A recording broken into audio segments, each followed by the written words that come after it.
আসসালামু আলাইকুম। শান্তা ব্লগে সবাইকে স্বাগতম। কেমন আছেন সবাই? আশা করছি সবাই ভালো আছেন। আমি খুব একটা ভালো নাই, আমার শরীরটা খুবই খারাপ, খুবই অসুস্থ। আজকে অনেক দিন বড় ভিডিও শেয়ার করা হয় না আপনাদের সাথে, তাই আজকে ভাবলাম একটু ভিডিওটা শেয়ার করি। দুপুরে রান্না দিয়েই শেয়ার করতেছি।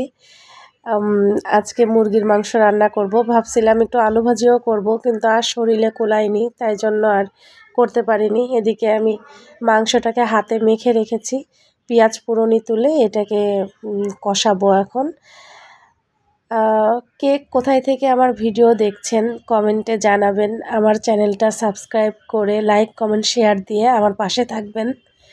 অনেক আশা নিয়ে ইউটিউবে কাজ করা শুরু করেছি, সফলতা কবে পাবো জানি না, তবে যেদিনই পাই সমস্যা নাই, শেয়ার করতে থাকি আপনাদের সাথে, কোনো না কোনো সময় মনে জায়গা করে নিব ইনশাআল্লাহ।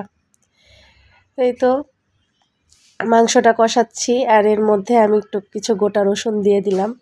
আর দেখেন আমার মেডিসিন কতটা অসুস্থ, আজকে কয়েকটা দিন ধরে এত পরিমাণ ঠান্ডা লাগছে, আমার কণ্ঠ শুনেই বুঝতে পারতেছেন। দিনে 2-3 বার আমাকে নিউমোলাইজিং করতে হচ্ছে, আর সাথে ওষুধ তো আছেই, খেতে হচ্ছে খুব পাওয়ারফুল অ্যান্টিবায়োটিক খেতে হচ্ছে, ডকোপা মোনাস, জিম্যাক্স, পিউরিসাল 2, এগুলো বেশ কয়েক রকমের ওষুধ আমাকে খেতে হচ্ছে।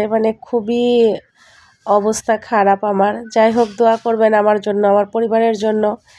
আর সংসারে অসুস্থ থাকলে আসলে যে কী অবস্থা হয় এটা বলার মতো না। তাও আমার আম্মু আমার কাছে থাকে বলে আমার অনেক সুবিধা, যার জন্যে আমি একদম নিশ্চিন্তে থাকতে পারি।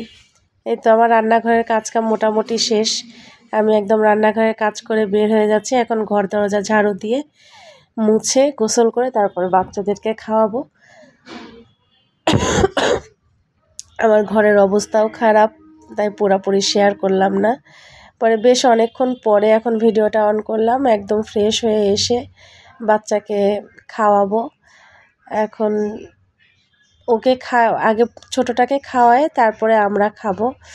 তো আমার বাচ্চাটা দেখেন এখানে কি সুন্দর করে, মাশাআল্লাহ, কত সুন্দর করে খাওয়ার দোয়া পড়বে, বিসমিল্লাহি ওয়ালা বারাকাতুল্লাহ। এই জন্য আমি এখানে একটু ওর সাউন্ডটা রাখছি।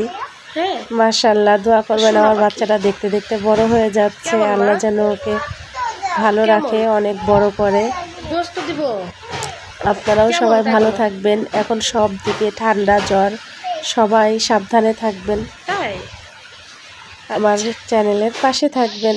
আর কয়েকদিন আগে আমি একটু স্টেশন বাজারে বেড়াতে গেছিলাম সবাই মিলে, তো এখানে এত সুন্দর পাখির মেলা, তাই ভাবলাম যে এই সিনটাও আপনাদের সাথে একটু শেয়ার করি।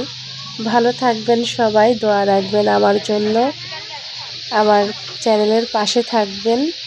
আসসালামু আলাইকুম।